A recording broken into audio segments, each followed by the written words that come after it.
Bismillahirrahmanirrahim. Recording in progress. Assalamualaikum warahmatullahi wabarakatuh.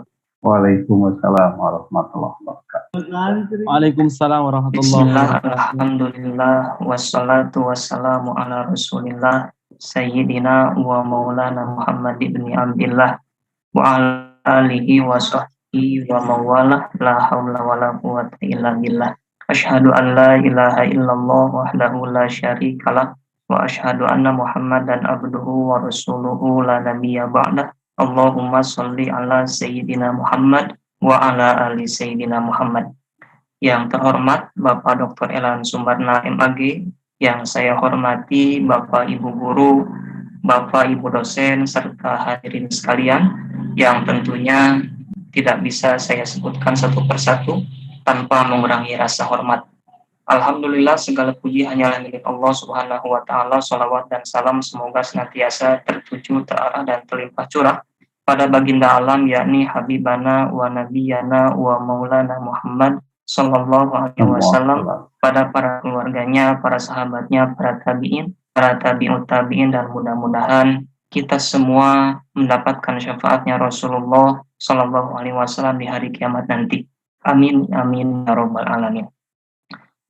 Bapak Ibu hadirin sekalian yang saya hormati, alhamdulillah kita bisa kembali jumpa pada kajian hadis Sahih Bukhari pada sore hari ini. Alhamdulillah, mudah-mudahan kita senantiasa diberikan kesehatan lahir dan batin. Amin. Ya, untuk mengawali kajian hadis pada sore hari ini, marilah kita buka dengan mengucapkan bersama-sama. Bismillahirrahmanirrahim. Mudah-mudahan Allah melimpahkan rahmat dan kemudahan kepada kita semua untuk ilmu yang akan disampaikan nanti. Ya, langsung saja untuk mempersingkat waktu dan perluas kesempatan. Selanjutnya itu pemaparan materi yang akan disampaikan oleh guru kita semua. Kepada yang terhormat Bapak Dr. Elan Sumarna MAG, dipersilakan.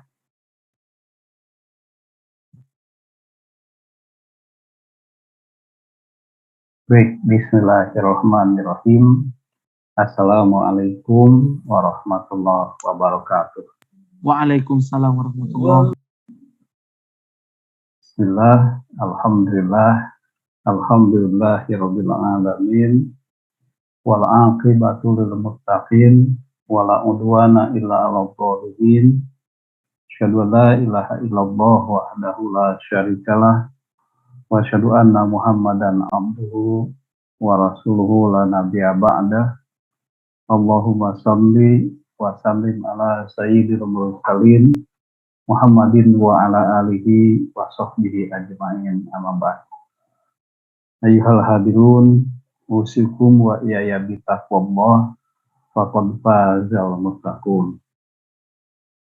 Jamaah yang Allah muliakan, alhamdulillah pada sore hari ini kita masih bisa diperkenankan untuk kembali bersua, bertatap maya di acara yang insya Allah diridhoi oleh Allah Subhanahu wa Ta'ala, yakni kajian hadis Bukhari, yang pada pertemuan ini kita sudah sampai pada bahasan Kitabul Haid. Nanti pada saatnya kita akan karena ini khusus berbicara tentang muslimah, tetapi kan karena memang bahasan kita ini tidak hanya pada sisi muslimah saja, tetapi akan berbicara aspek lainnya. Karena itu nanti kita akan ramu dengan Kitabut Tayamum, yaitu sebuah pembahasan setelah Kitabul Haid ini, begitu. Jadi jamaah sekalian, mohon izin nanti akan kita ramu dua bab ini, yaitu bab tentang haid dan bab tentang tayamum, supaya bahasannya komprehensif, begitu. Namun untuk dua pertemuan pertama ini tentang Kitabul Haid, kita berturut-turut membahas tentang muslimah saja dulu, yaitu tentang haid tadi, ya. Nah, pada bahasan kemarin, jamaah sekalian, kita membahas tentang tafsir Quran surat 2 ayat 222 begitu. Itu tentang haid itu sendiri yang kemudian kita kembangkan bahasannya pada aspek pendidikan. Itu pada aspek pendidikan yang insya Allah akan kita lanjutkan lagi bahasan tentang pengembangan ini pada bab berikut ini. Jamaah yang Allah muliakan, Bapak dan Ibu dosen dan Bapak dan Ibu guru, kemudian juga hadirin sahabat dan kerabat dimanapun Anda berada, tentu saja adik-adik mahasiswa dan mungkin ada pelajar yang Bapak cintai. Alhamdulillah pada sore hari ini kita akan masuk kepada Kitabul Haid, yaitu pada hadis nomor 294. Nah, pada flyer atau pada pamflet yang disampaikan masih berbicara tentang haid dalam konteks pendidikan. Haid dalam konteks pendidikan, tetapi bagian kedua. Maksudnya kenapa itu dimunculkan? Karena ingin kita mengembangkan pada sisi-sisi yang orang belum membahasnya, begitu. Nah, itu ya. Jamaah sekalian, bagi jamaah yang memiliki bukunya, kitab Sahih Bukhari-nya, silakan dibuka, yaitu jilid kedua, kalau tidak salah jilid kedua, atau mungkin ada juga yang jilid pertama, tergantung percetakannya. Tetapi kitabnya Kitabul Haid. Kitabul Haid, babnya bab yang terlihat di layar masing-masing, begitu. Nah, Kitabul Haid, babnya adalah bab kaifa kana badul haid wa qaulun Nabi Shallallahu Alaihi Wasallam. Jadi bab tentang bagaimana haid itu bermula, bagaimana tentang haid itu bermula, dan sabda Nabi Shallallahu Alaihi Wasallam tentang hadza syai'un. Nah, jadi kita akan membahas sabda Nabi tentang hadza syai'un.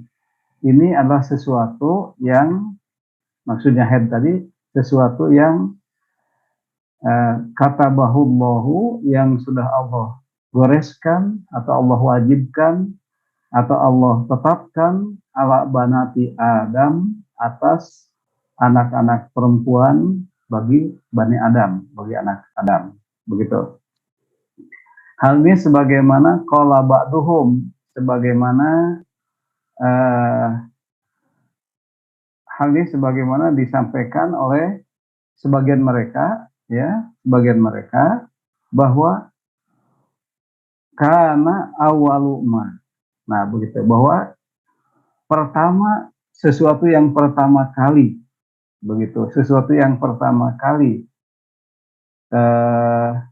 ursila, diutus, sesuatu yang pertama kali diutus, al-haidu, yaitu haid, ya. Jadi sesuatu yang diutus pertama kali ala Bani Israel, kepada Bani Israel, itu kepada kaum perempuan Bani Israel adalah haid, gitu ya. Haid adalah sesuatu yang pertama kali diberikan kepada anak-anak atau kepada para wanita Bani Israel. Nah, kemudian kata Imam Bukhari, qala Abu Abdullah. Menurut Abu Abdullah, gitu ya, hadis Nabi Shallallahu Alaihi Wasallam, hadis Nabi tentang ini akbar, begitu banyak, begitu. Nah, jadi jamaah sekalian, pada kesempatan ini kita akan membahas tentang bagaimana haid itu bermula, dan akan membahas tentang sabda Nabi bahwa haid itu adalah sesuatu yang sudah ditetapkan Allah kepada anak-anak perempuan Nabi Adam, kepada keturunan perempuan, keturunan Nabi Adam. Dan dalam pandangan beberapa ulama ya, bahwa haid itu adalah awaluma ursila. Nah, sesuatu yang pertama kali diberikan, diutus kepada anak-anak perempuan Bani Israel adalah haid. Dan hadis yang berkaitan dengan itu begitu banyak.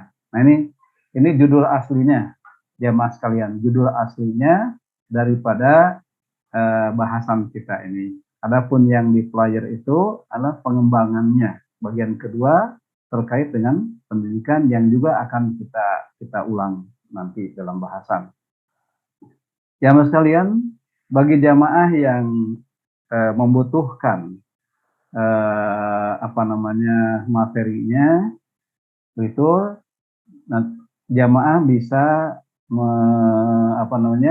jamaah bisa mengontak narahubung, nanti disampaikan oleh saudara Irfan ke siapa nanti ya, atau bisa ke saya juga untuk membutuhkan materi ini begitu. Namun jamaah yang insya Allah tergabung dalam grup WhatsApp itu insya Allah nanti diberikan pada grup. Dan jamaah yang akan, karena tidak ada halangan, mau bergabung kepada grup, tinggal nanti mengontak kepada narahubung tadi. Jamaah yang Allah muliakan, hadisnya yang terkait adalah hadis nomor 294. Coba kita bahas, jamaah sekalian. Nah, ini ada rawi dan sanadnya. Haddatsana, telah menceritakan kepada kami. Kami di sini adalah Imam Bukhari sebagai penulis hadis ini, penulis kitab ini. Kata beliau, ketika beliau akan mempertanggungjawabkan hadis yang ditulisnya di kitabnya tadi, dia mulai dengan rawi dan sanadnya dengan ucapan haddatsana, telah menceritakan kepada kami. Siapa? Ali bin Abdullah. Begitu. Jadi ini gurunya Imam Bukhari.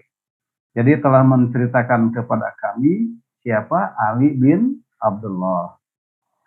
Qala, nah siapa yang berkata di sini? Yaitu Ali bin Abdullah tadi. Kata beliau, haddatsana, telah menceritakan kepada kami. Nah, kami yang kedua ini adalah Ali bin Abdullah. Siapa yang bercerita kepada beliau, pada Ali bin Abdullah? Adalah Sufyan. Maka Sufyan menjadi guru dari Ali bin Abdullah. Qala, berkata. Siapa yang berkata? Sufyan tadi. Kata beliau, sami'tu, aku pernah mendengar siapa? Abdurrahman, mendengar Abdurrahman bin Al-Qasim. Nah, kata Sufyan, aku telah mendengar Abdurrahman bin Al-Qasim. Qala, beliau berkata. Apa katanya? Sami'tu, aku telah mendengar Al-Qasim, yaitu Al-Qasim di sini adalah bin Muhammadin, anaknya Muhammad. Jadi aku mendengar Al-Qasim bin Muhammad. Yaqulu, yang berkata, apa katanya? Katanya sami'tu Aisyah. Nah, ini yang jumpa dengan Aisyahnya adalah Al-Qasim bin Muhammad. Beliau berkata, ya, aku mendengar Aisyah itu takulu, Aisyah berkata begini.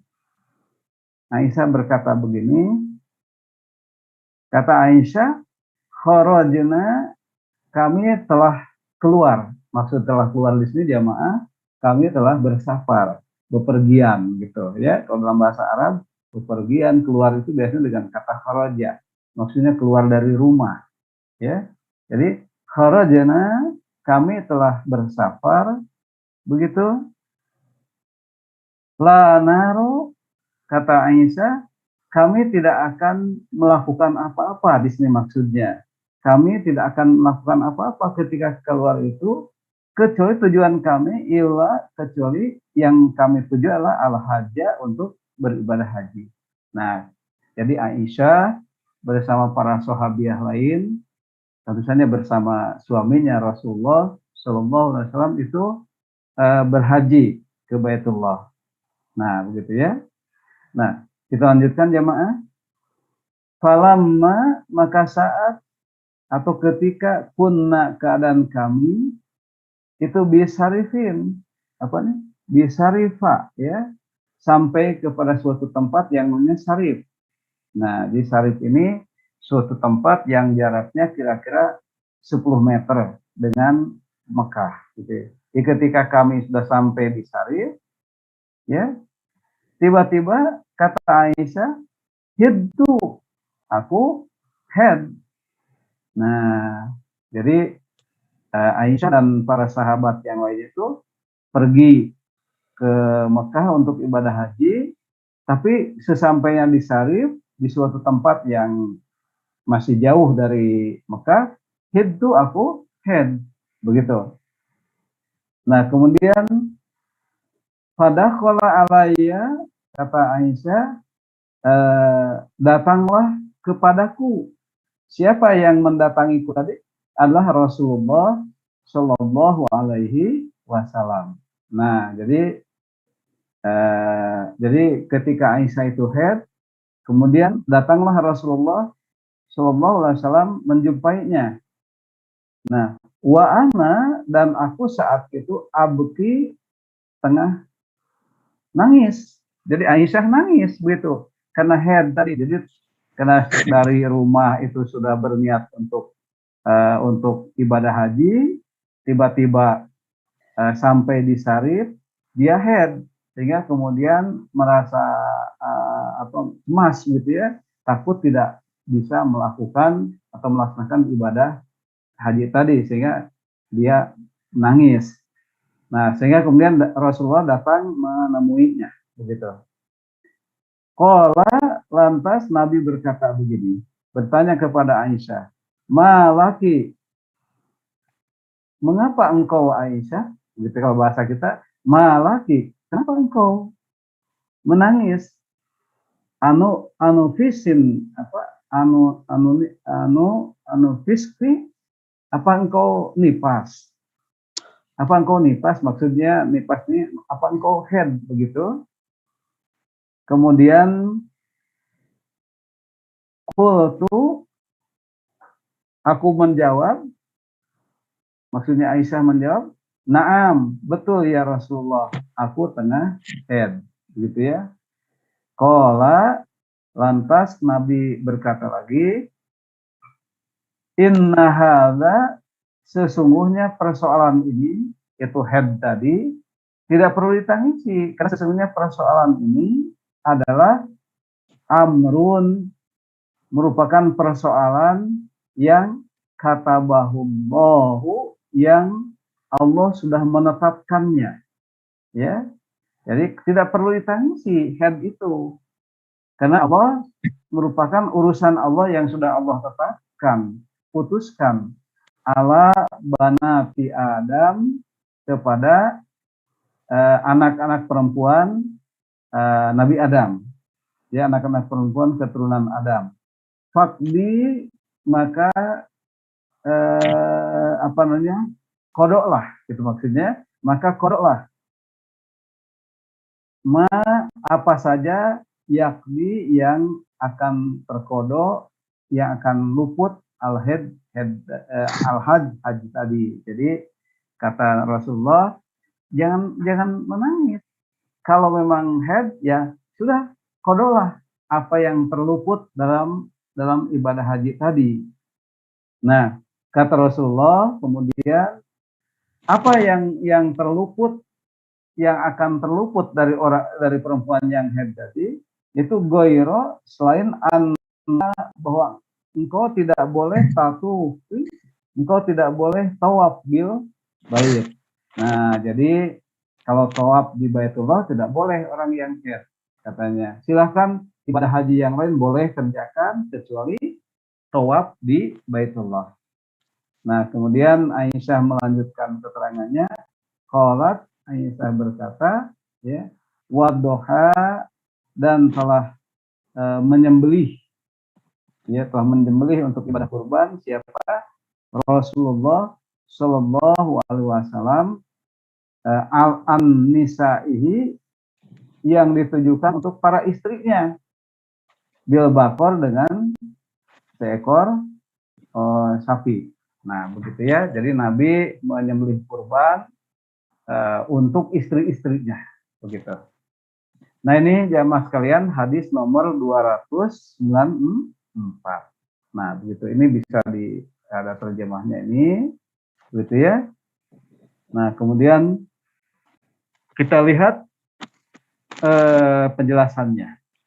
Jamaah yang Allah muliakan, kita sapa dulu bapak-bapak, ibu-ibu, kemudian sahabat, karib kerabat, dimanapun Anda berada, adik-adik, mahasiswa ataupun pelajar yang Bapak cintai, ya Alhamdulillah, ya kita tengah membicarakan tentang haid dan persoalannya terkait berbagai ibadah, terkait dengan masalah dan pengembangannya terkait dengan masalah pendidikan, gitu ya.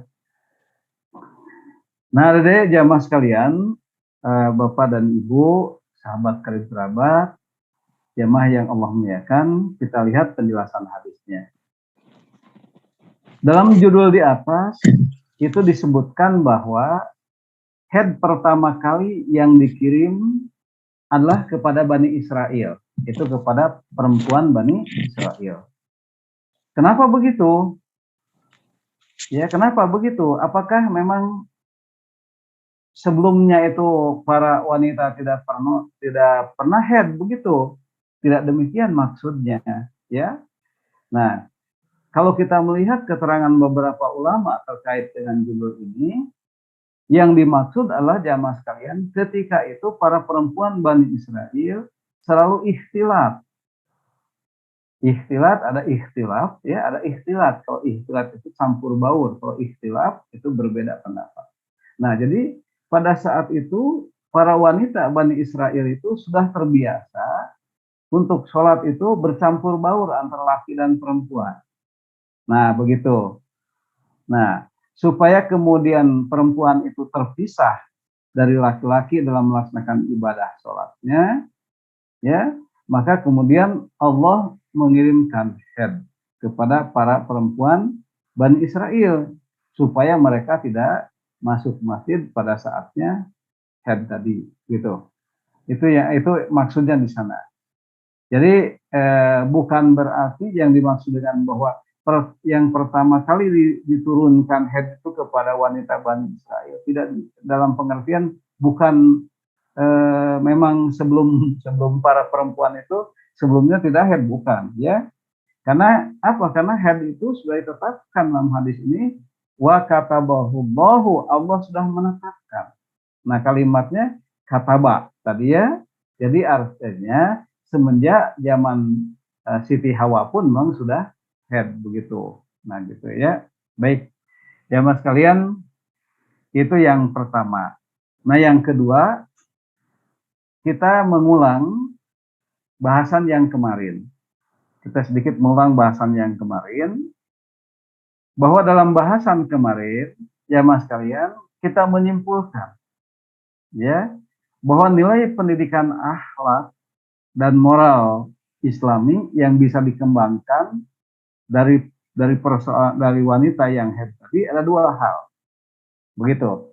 Yang pertama, jamaah sekalian, adalah keadaan psikologis muslimah yang tengah haid. Ya, jadi keadaan psikologis wanita muslimah yang tengah haid itu selalu dalam keadaan sensitif. Begitu, selalu dalam keadaan sensitif. Entah sensitif oleh rasa sakit, entah sensitif oleh bau haid yang tidak sedap, begitu ya. Dan sebagainya. Karena orang yang junub itu, nah, wanita muslimah yang tengah haid itu ya tengah junub, begitu. Itu biasanya memang keadaannya tengah sensitif. Jadi emosinya tengah labil begitu. Maka kondisi seperti ini jamaah sekalian, kalau dikaitkan dengan pengembangan pendidikan Islam itu menjadi tumpuannya. Jadi bagaimana pengembangan pendidikan Islam khusus kepada muslimah itu sesungguhnya harus salah satunya tumpuannya harus ditumpukan pada persoalan head tadi, begitu. Nah ini yang harus jadi persoalan, ya, karena memang jamaah sekalian ini seorang wanita muslimah itu kan biasanya terkena kondisi psikologisnya tengah terganggu, maka dia agak sedikit sensitif dan pada sisi komunikasinya dengan gurunya, komunikasi dengan sebayanya, komunikasi dengan adiknya juga mengalami sedikit gangguan. Oleh karena itu menjadi wajar kalau pendidikan Islam itu pengembangannya harus ditumpukan pada ini. Pendidikan Islam yang mana? Pendidikan Islam yang terkait dengan kewanitaan. Begitu itu maksudnya. Nah, jamaah sekalian, ini mungkin bagi Bapak Ibu atau mudah-mudahan ini Pak Mulyana tengah memonitor, Pak Dr. Mulyana, ya, ini yang ahli pendidikan Islam ini, karena beliau S3-nya bidangnya pendidikan Islam, Pak Dr. Mulyana ini, jadi bisa dikembangkan bagaimana merumuskan pendidikan Islam khusus kewanitaan, dimulai atau ditumpukan pada masalah head tadi. Atau boleh jadi adik-adik mahasiswa bisa menyusun skripsinya berdasarkan ini, begitu ya. Atau Bapak Ibu guru, Ibu dosen juga bisa mengajarkan mata pelajarannya atau mata kuliahnya kepada adik-adik kita yang mahasiswa. Kalau yang tengah head, maka kita bisa memaklumi dan lain sebagainya bisa kita kembangkan pendidikan Islam terkait dengan itu, yakni pendidikan moral, pendidikan akhlak, pendidikan moral, dan tata etika yang lainnya. Jamaah sekalian, nah bahasan kemarin juga dapat disimpulkan bahwa nilai pendidikan akhlak dan moral yang Islami bisa juga dikembangkan dari poin B. Kalau poin A itu terkait khusus dengan wanita muslimah yang tengah haid. Nah, yang kedua ini jamaah sekalian adalah dikaitkan dengan pasutri, pasangan suami istri. Begitu, ya, pasangan suami istri. Kenapa begitu? Karena ayatnya sebagaimana yang sudah kita sampaikan bahwa ada dua kata, ya, ada dua kata. Jadi yang pertama itu sudah berhenti haid, yang kedua harus sudah suci. Nah, begitu kan? Nah, sehingga para ulama berbeda pendapat ini, terutama pada persoalan ini kita coba jamaah sekalian, kita bisa buka lagi yang kemarin itu ya. Mungkin tidak ditampilkan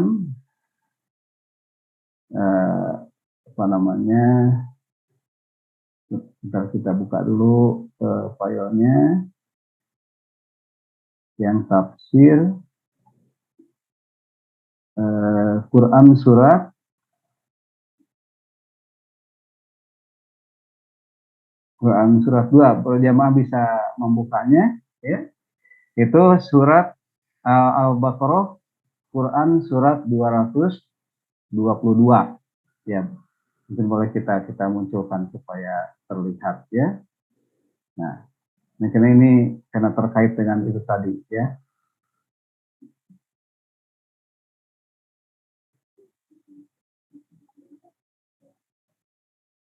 Nah, ini jamaah sekalian. Jadi, A'udzubillahi minasyaitonirrajim. Wa yas'alunaka 'anil mahid. Qul huwa adza. Fa'tazilun nisa fil mahid. Wala taqrabuhunna hatta yahurna. Fa idza tatahharna fa'tuhunna min haitsu amarakumullah. Innallaha yuhibbut tawabina wa yuhibbul mutatahhirin. Nah, pengembangan pendidikan itu bisa kita kembangkan dari sini terkait dengan pasutri maksudnya ya, pasangan suami istri. Nah ini, jadi di sini Allah berfirman, fa'tazilun nisa, jauhilah para wanita fil mahid, dalam haidnya, wala taqrabuhunna, dan janganlah kalian mendekati mereka, hatta yathurna, sampai dia selesai haidnya. Begitu, sampai para istri selesai haidnya. Walaupun belum mandi wajib. Begitu, walaupun belum mandi wajib. Gitu. Tetapi kelanjutan ayat berikutnya, fa'idza tatoharna. Nah, kalimat tatoharna di sini adalah faida, dan apabila tatoharna, mereka sudah bersuci. Nah, ya, fa'tuhunna, boleh dipergauli mereka dari apa yang sudah Allah perintahkan kepada kalian. Nah, ada dua kata jamaah sekalian, ada yathurna dan ada tatoharna. Ini yang menyebabkan polemik para ulama. Nah, jadi artinya pada kata yathurna itu artinya sudah selesai haidnya. Jadi kalau haidnya sudah berhenti, boleh didekati para wanita, para istri. Para istri boleh didekati. Tetapi kalau kalimat tatoharna di sini adalah sudah mandi wajib, sudah suci maksudnya. Nah, jadi artinya ada para ulama yang memegang kalimat ini, memegang kata ini, ya. Artinya yang penting ketika para istri itu sudah berhenti haidnya, boleh didekati mereka. Nah, walaupun mereka belum mandi wajib, begitu. Tetapi kelanjutan ayat ini dengan mengatakan yathurna. Kalau yathurna itu sudah mandi wajib, sudah suci, begitu. Nah, sudah suci. Kalau ini yang ini maksudnya, tatoharna itu sudah suci, sudah mandi wajib. Kalau sudah mandi wajib, ya silahkan dicampuri. Nah, begitu. Nah, jadi kalau yang memegang kalimat kalimat ini, kalimat yathurna, boleh para istri didekati, dicampuri, walaupun belum mandi wajib, gitu ya. Tapi kalau kelanjutan ayat ini menunjukkan bahwa harus mandi wajib dulu. Nah, ini polemik yang terjadi jamaah sekalian, gitu ya, di kalangan para ulama, begitu. Nah, mana yang harus kita pilih jamaah sekalian? Yang harus kita pilih adalah kehati-hatian. Kehati-hatian. Jadi bagi pasangan pasutri, yang dipilih adalah, yang lebih afdol adalah kehati-hatian, yaitu bahwa para istri yang sudah selesai haidnya, yang sudah berhenti haidnya, silahkan sebaiknya segera bersuci, segera mandi wajib, jangan dinanti-nantikan. Begitu, jangan dinanti-nantikan. Misal sucinya seorang istri itu adalah misal menjelang asar, atau ya menjelang asar lah, kira-kira begitu ya, menjelang asar. Nah, nantilah mandi wajibnya nanti sudah selesai asar, padahal waktu asar itu sekitar setengah jam lagi, contohnya begitu. Nah, jadi dia berlama-lama mandi wajib si istri itu. Ini kan menyebabkan dongkol para suami, gitu, dongkol para suami. Nah, oleh karena itu jamaah sekalian, nah apa yang diambil kehati-hatiannya adalah hendaklah si istri itu mandi wajib. Karena itu yang lebih afdol mandi wajib, gitu ya. Nah, dan pendidikan yang bisa dikembangkan dari kalimat ini ya, bahwa si istri harus tahu diri bahwa si istri lagi ditunggu oleh suaminya. Karena itu tidak boleh dan berdosa dia melarut-larutkan kewajibannya untuk mandi wajib. Begitu. Dan segera berkomunikasi dengan suaminya.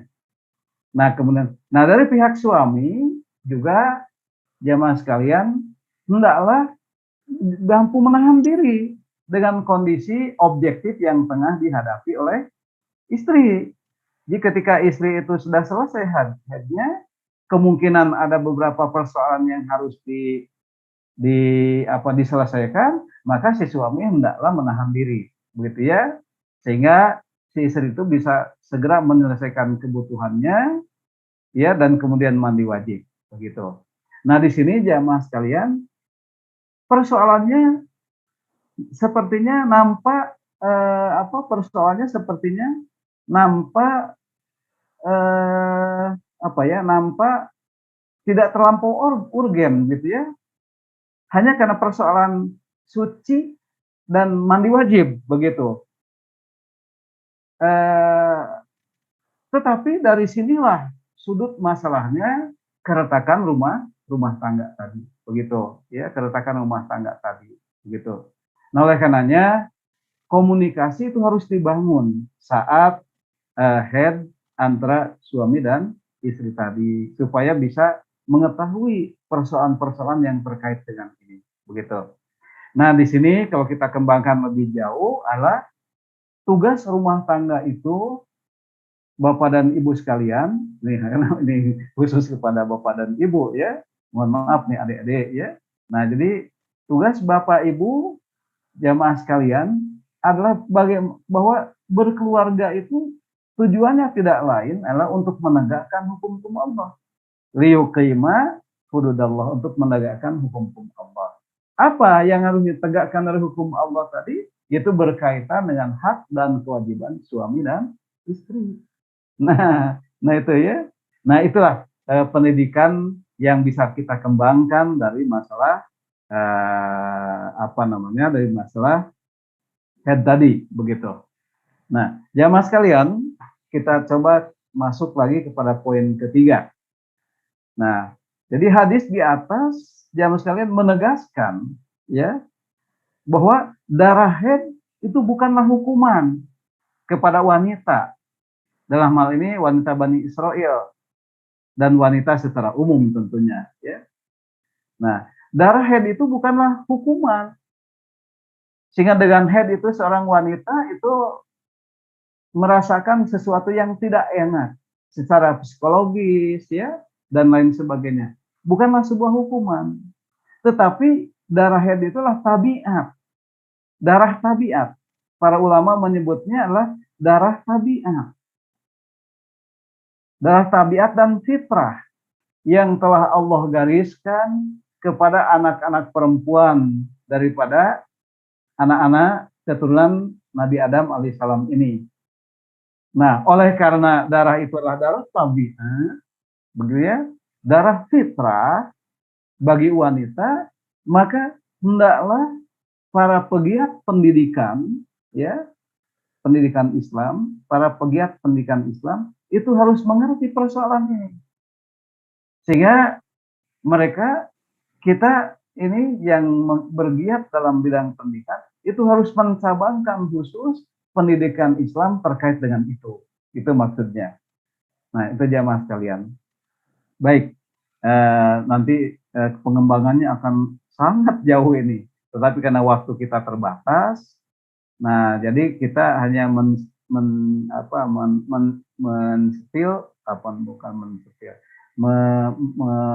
mengupas sedikit aja yang mungkin bisa jadi inspirasi penelitian kita lebih jauh yang mungkin nanti kita dalam diskusi bisa kita kembangkan lagi.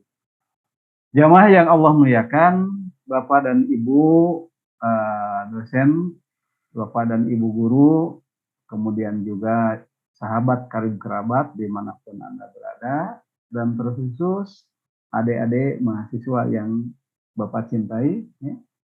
Nah, kalimat dalam hadis tadi ada kata-kata katabakullahu ala banati Adam. Nah, ada kalimat itu pada hadis di atas. Ya. Jadi katabahullahu, Allah, ya, Allah menuliskan. Kalau kita terjemahkan secara letterlet, katabahu telah menuliskan kepada hal itu, yaitu tentang head tadi. Siapa Allah? Kepada apa menuliskannya? Ala banati Adam, kepada anak-anak perempuan daripada Adam. Ya. Nah, penulisan itu maksudnya adalah pencatatan syariat. Begitu. Maksudnya pencatatan syariat. Atau dengan nama lain, mensyariatkan. Nah, jadi mensyariatkan. Atau dalam kata lain, bahwa ini pencatatan takdir. Bahwa memang sudah kehendak Allah. Bahwa banati Adam, bahwa anak-anak perempuan Nabi Adam itu, keturunan Nabi Adam itu, perempuan keturunan Nabi Adam itu memang sudah dituliskan oleh Allah Subhanahu wa Ta'ala, sudah ditetapkan adanya takdir untuk head tadi, yang daripadanya harus menjadi tumpuan pendidikan. Begitu, menjadi tumpuan pendidikan. Sebab kalau kita lengah dari persoalan ini, akan terjadi persoalan-persoalan yang sangat signifikan. Begitu jamaah sekalian. Nah itu diantaranya. Tapi umumnya orang abai terhadap ini kan, umumnya orang abai terhadap ini. Oleh karena itu dalam kajian kita coba kita sentil persoalan ini. Ya, karena Nabi juga menetapkan begitu serius terhadap ini. Ya, kenapa orang yang head itu tidak boleh ibadah, ya ibadah beberapa hal dari ibadah itu kan juga harus jadi clear buat kita. Ya, nah. Kalimat kataba jamaah sekalian itu juga kita lihat bahwa yang artinya pencatatan syariat, penetapan takdir, itu juga kita lihat dalam Quran surat Al-Maidah ayat 45. Allah berfirman di sini,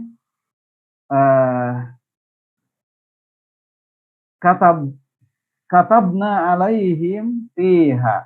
Nah, di sini ada pencatatan syariat, ada ketetapan takdir bahwa Allah sudah menetapkan anan nafsa bin nafsi, adanya kisos jika seseorang membunuh seseorang, wal ain bil ain jika seseorang menghilangkan hidung atas hidung yang mata atas mata yang lainnya, hidung atas hidung yang lainnya, atau yang kita kenal dengan kisos tadi. Atau karena kita tengah Ramadan berpuasa, hadis yang masyhur, hadis ayat yang masyhur juga menggunakan kataba, sebagaimana terlihat di layar jamaah sekalian, Quran surat 2 ayat 183. Di sini Allah berfirman, ya ayyuhalladzina amanu kutiba. Nah, ada kutiba. Jadi telah kutiba, telah ditakdirkan, telah dicatat adanya saum kepada orang-orang yang beriman. Demikian bahasan kita hari ini. Irfan, silakan untuk dilanjutkan ke forum ke acara berikutnya. Silakan.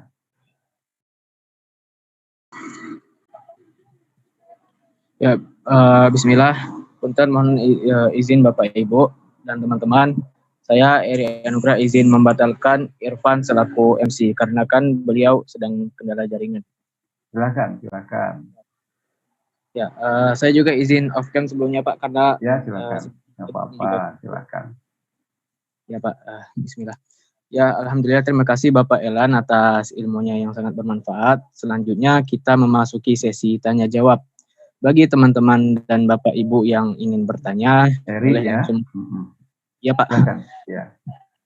Bagi teman-teman yang ingin bertanya, boleh langsung mengetikkan pertanyaannya di kolom chat atau boleh langsung on mic. Enggak, pada Bapak Ibu dipersilakan.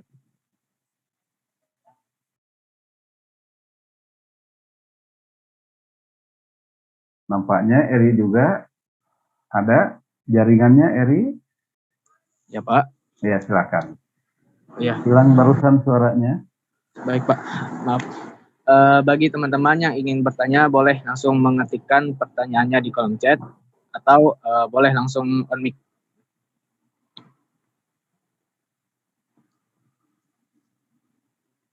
Baik, kepada Bapak Faisal, waktu dan tempat saya persilakan. Boleh Pak? Silakan Bapak Faisal. Ya, Bismillahirrahmanirrahim. Assalamualaikum warahmatullahi wabarakatuh. Waalaikumsalam warahmatullahi wabarakatuh. Sebelumnya kami ucapkan terima kasih kepada Pak Kiai Elan yang telah memberikan ilmunya kepada kita semua. Ini menjadi ibrah untuk kita semuanya. Amin ya rabbal alamin. Ya, mungkin suara saya kedengar apa putus-putus, Pak? Cukup, Pak Faisal. Alhamdulillah, terdengar jelas.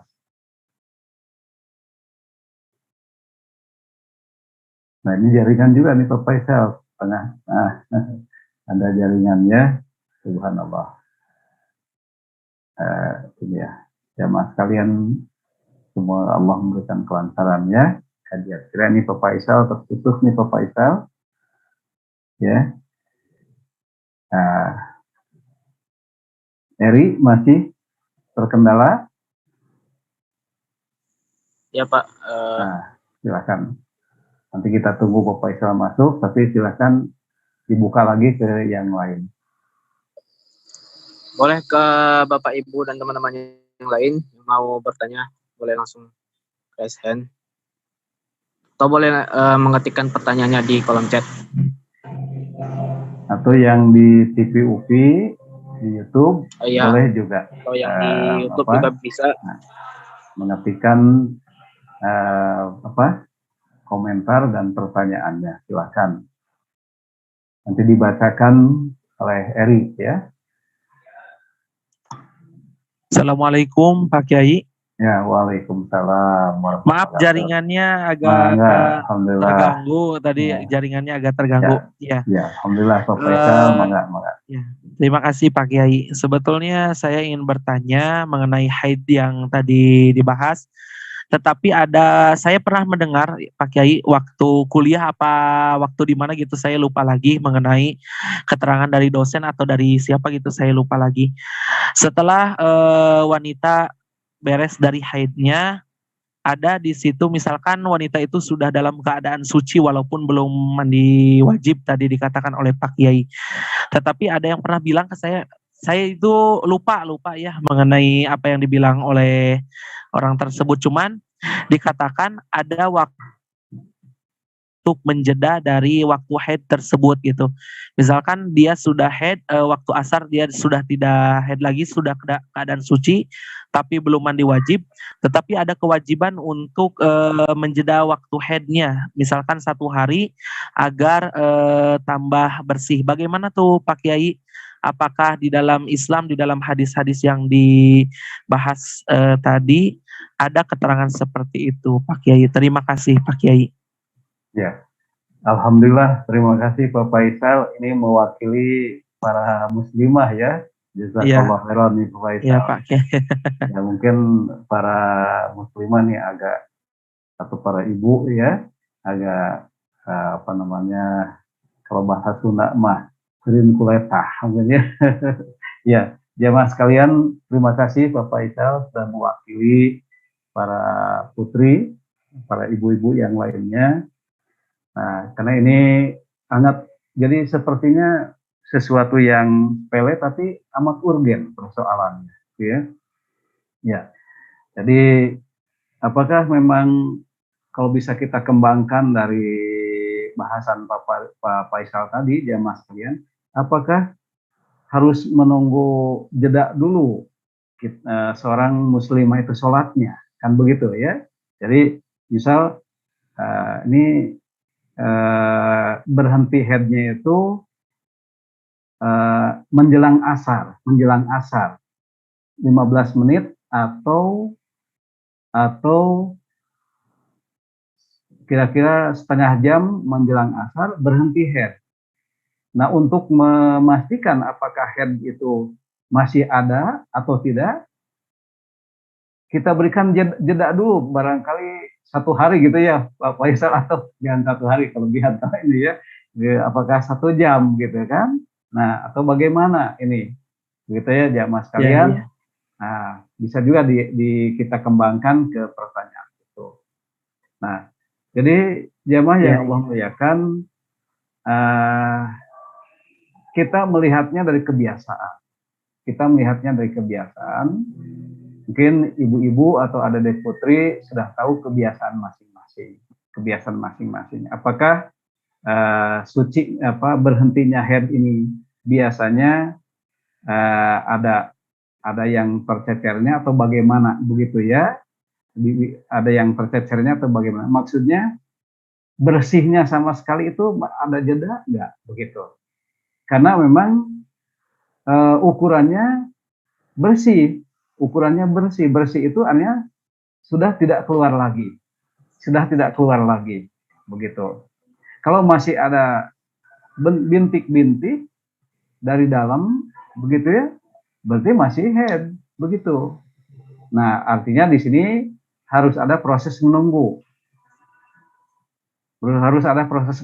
untuk para putri, ya, para adik-adik putri ini harus ada proses menunggu.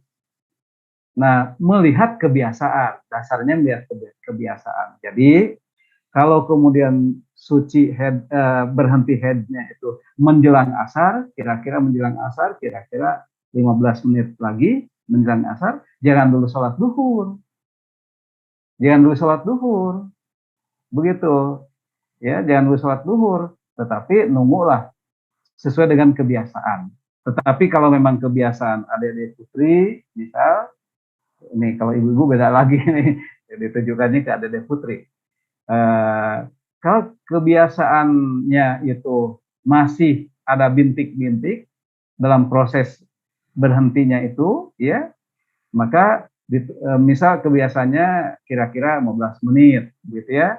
Nah, berarti memang mandi wajibnya dan sholatnya nanti sholat asar. Jadi bukan sholat duhur, tapi sholat asar, begitu. Karena dianggap bersihnya pada waktu asar, begitu ya. Mandi wajibnya pada waktu asar, gitu. Itu khusus untuk adik-adik putri, artinya muslimah yang belum menikah. Tetapi bagi muslimah yang sudah menikah, para ibu-ibu, nah ini ada hukum tersendiri. Nah, apa yang dipersoalkan? Nah, kalau yang ditanyakan oleh Pak Faisal itu jeda sampai 1 hari, wah itu kelebihan. Ya, kelebihan. Ya. Jadi masa iya kebiasaannya sampai 1 hari, begitu? Tidak mungkin kebiasaannya sampai 1 hari, begitu ya. Nah, para ibu, nah ini terkait dengan, jadi kalau memang para ibu itu memang ada menurut kebiasaan masih sedikit tercecer, gitu ya, bintik-bintik sampai 1 hari, kalau memang ada, karena istri juga memang seringkali terjadi begitu, ya, itu silahkan sesuaikan dengan kebiasaan, gitu ya. Tetapi kalau memang yang jadi persoalan itu, para ibu, ini kaitannya dengan hak suami. Jadi kalau memang dilambat-lambat dengan tujuan kesibukan ini belum mandi wajib, begitu ya. Walaupun menurut pendapat yang satu itu boleh saja untuk memberikan keleluasaan kepada pihak suami menunaikan haknya, begitu ya. Tetapi kan kita mengambil pendapat yang lebih berhati-hati, gitu, bahwa sebaiknya mandi wajib dulu, karena itu yang lebih afdol. Nah, proses menuju mandi wajib tadi, para ibu, itu jangan dinanti-nantikan. Seperti bahasan kita kemarin, tidak amat disukai oleh Allah Subhanahu wa Ta'ala, kita ini tidak ketika junub itu, baik bagi laki-laki atau bagi perempuan, ketika junub itu, kalau sudah selesai junubnya, bersegera untuk bersuci, begitu. Baik laki-laki yang mimpi basah atau perempuan yang tengah haid dan lain sebagainya, kalau sudah selesai masalahnya, segera untuk bersuci, begitu. Jadi jangan dilambat-lambat. Nah, khusus bagi para ibu-ibu yang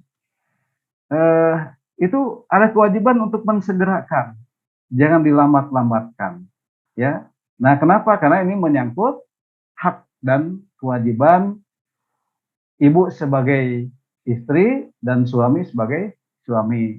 Nah, sebab kalau kemudian itu apalagi disengaja untuk melalaikan karena berbagai persoalan, ini nanti berakumulasi pada keharmonisan rumah tangga, begitu. Nah, ini komunikasi di antara dua pihak itu betul-betul dibangun karena persoalan yang seperti ini.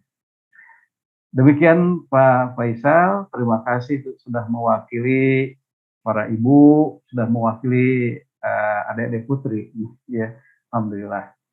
Mungkin barangkali pertanyaannya agak susah untuk disampaikannya, para ibu atau para adik-adik putri, ya, alhamdulillah. Terima kasih Pak Faisal, jazakallah khairan. Ya. Sami-sami Pak Kiai, sami-sami. Alhamdulillah. Silakan yang lainnya. Eri masih memonitor.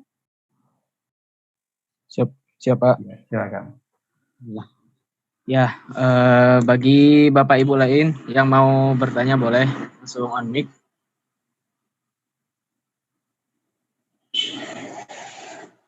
Atau kalau ada kendala boleh ditulis di kolom komentar. Nanti Eri yang bacain.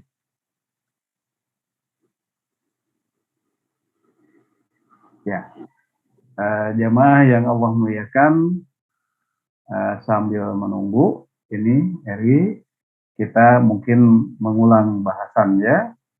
Jadi jamaah yang Allah muliakan, kenapa ini persoalan head ini ya menjadi stress point utama, bukan stress point, menjadi fokus perhatian Rasulullah Shallallahu Alaihi Wasallam pada muslimah.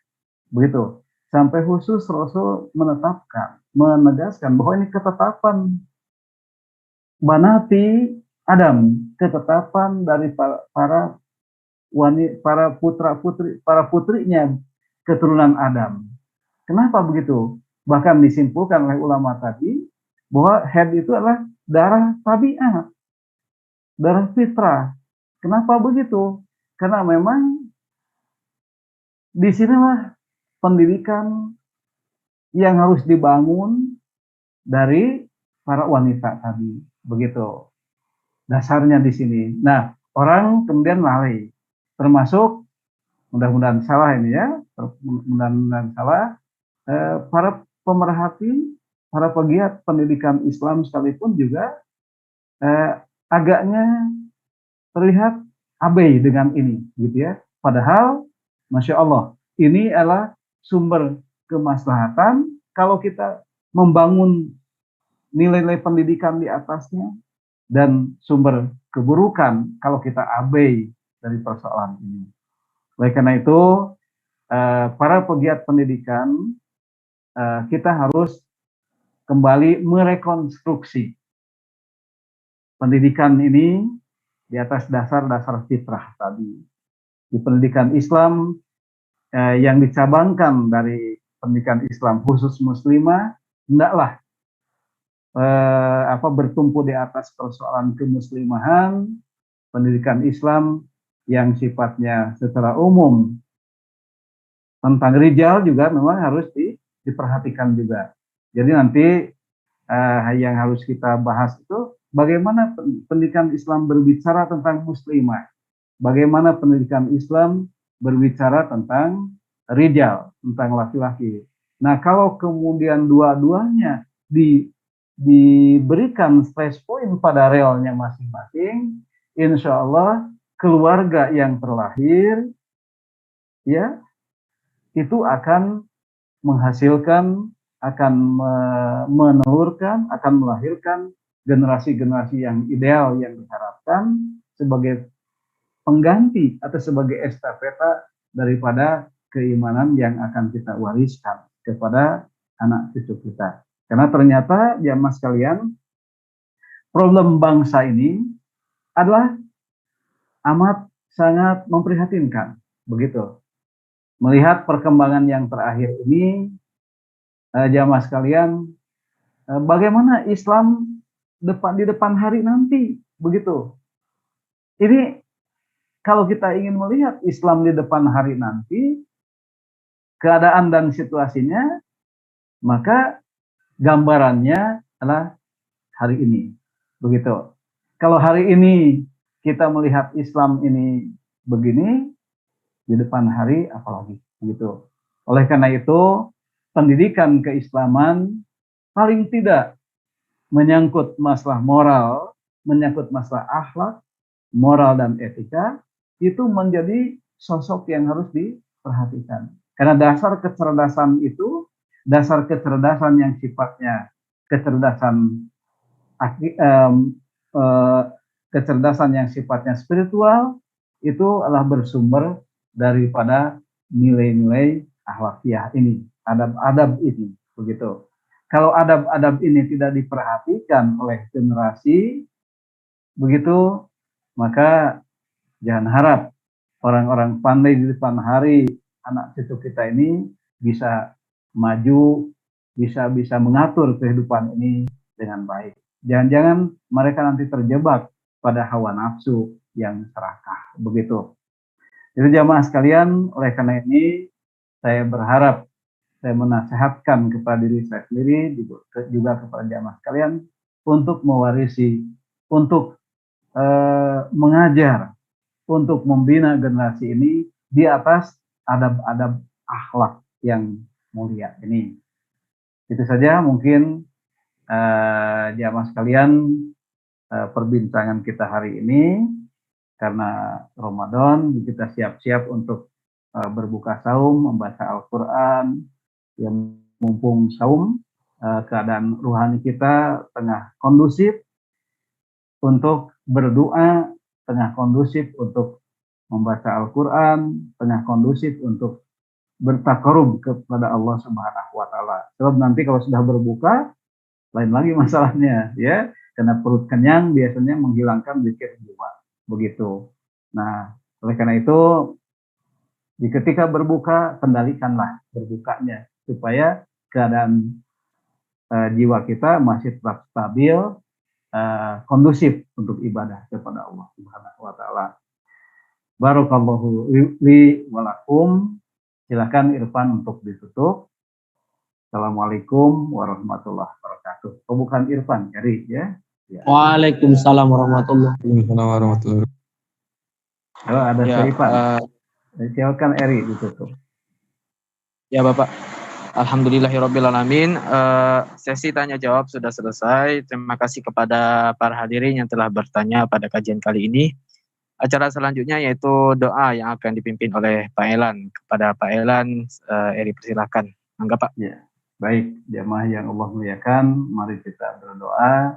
Mudah-mudahan saum kita ini, mudah-mudahan Allah menetapkan iman dan Islam kita, mengampuni dosa kita, dan menambah kepada jiwa kita ini ilmu yang sebaik-baiknya ilmu.